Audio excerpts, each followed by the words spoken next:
Guys, nandito po yung aking yung aming gagawing asyenda na matagal na naming nalimutan ng panahon.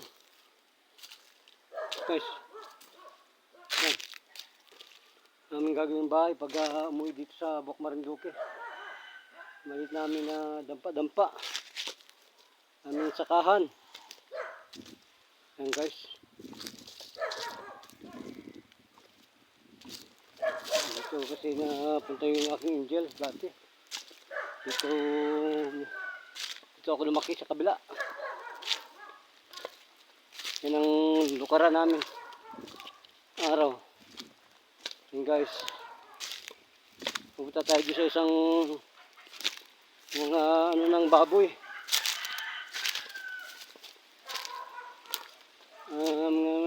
Baboy. Yan. Patlugan ng baboy, guys, yan. Yan, patlugan ng baboy yan. Manok. Yan. Ang aming bahay na babalikan dito.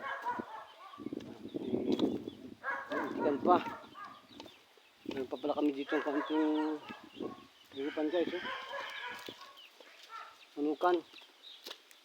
Yung small namin. Bahay na maliit. Nababalikan namin pagdating ng araw.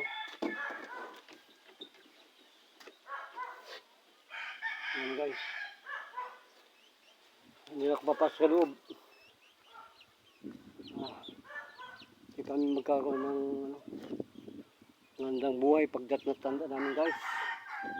Yan.